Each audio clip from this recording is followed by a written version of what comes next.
Dude, it was like your favorite meal growing up as a kid. Why would you with it? I don't know, man. I just wanted to try something new. What's wrong with that? Just saying, it's not gonna taste the same.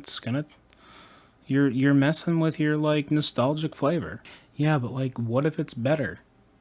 We can try better. You know me, I have to fiddle with things. I have to with things. I mean, you do you, dude.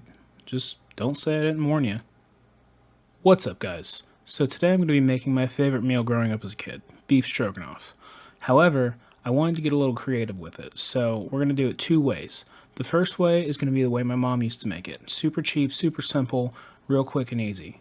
The second way is a way that I kind of devised to, just see what I could do with it and make it a little more complicated for honestly no reason. So we're going to look at both of those methods and we're going to see which one we like better. Oh, what's that? Your boy learned some new editing techniques. They're sloppy, but they're there. So as you can see, we're starting with about a half pound of baby bella mushrooms and one whole onion. Now we're going to slice those up and set them aside. From there, you're going to get a large saute pan. You're going to add a little bit of oil. And then you're going to take about a pound or so of just stewing beef and add that and start browning it. Once your beef is nice and brown, you're going to remove it from the pan and then you're going to add the onions and mushrooms.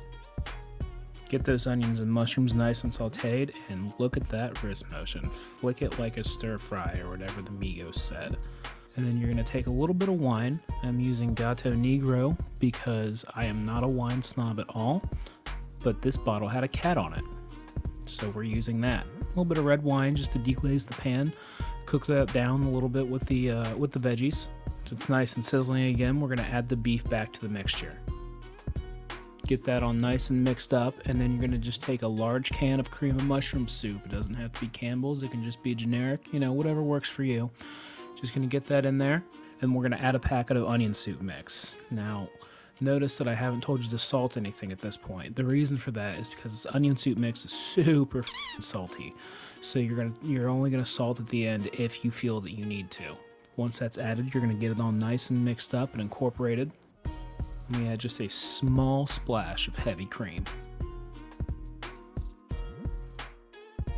Once that heavy cream's nice and mixed in, you're going to add about 500 or so turns of fresh ground black pepper, or black pepper to taste.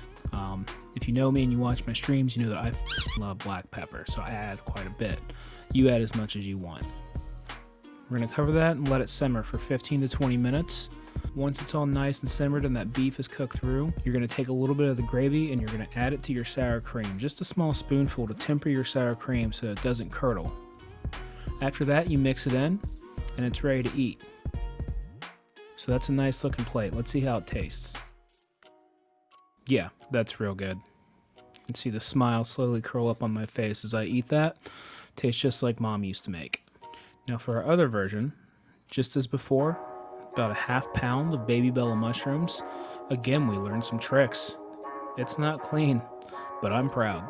You're also going to take a whole red onion, and just as before with the other onion, you're going to slice it nice and thin. I forgot to do something tricky here, so just look at my knife skills. I know how to use a knife. And now you're going to take a pot suitable for braising. I am using a Dutch oven. You're going to add a little bit of oil and then use about a pound and a half of chuck roast. And we're just going to brown that on both sides. Definitely not going to cook it all the way through, just get it nice and brown.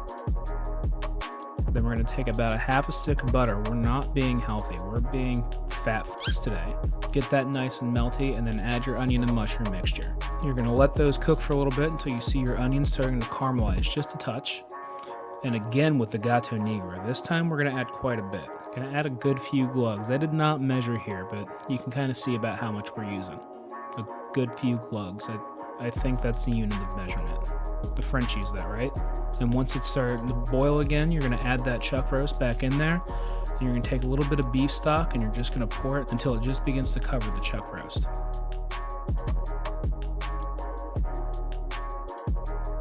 You're just going to take your wooden spoon and kind of push down on that beef a little bit just to get that beef stock and red wine kind of incorporated together. We're going to cover and we're going to put in the oven at 375 and we're going to braise it for about 4 hours. Now you've got quite a little bit of time before you have to touch this food again, so we got to entertain ourselves. So you can do things such as pet your cat, annoy your cat,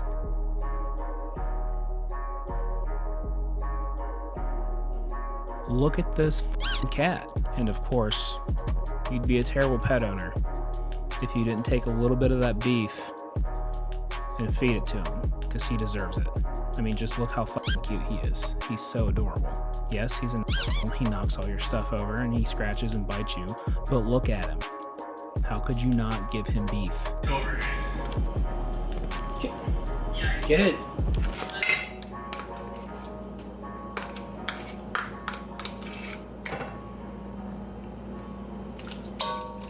If you're not using your cat for views, you're doing YouTube wrong. Says the guy with 2 videos and less than 100 subscribers. Alright, so it's been a few hours and our beef is done. One of the ways you can tell is it becomes fork tender. It's nice and tender when you hit it with a fork, so you're going to take 2 forks and you're just going to start shredding the beef. Once it's all nice and shredded up, you're going to add about a tablespoon of Dijon mustard, and then again with the sour cream. Like before, we're going to temper it and add about a cup of sour cream. Once again, we get that nice and mixed up and all incorporated. Oh, and one thing I did forget to mention is this is best served over egg noodles. So once we have this all plated up, we're going to give it a shot. I did add a little bit of parsley just for a little bit of color. And now this is interesting because it tastes nothing like the other one. It is certainly very good, but it does not taste like Mom's Stroganoff.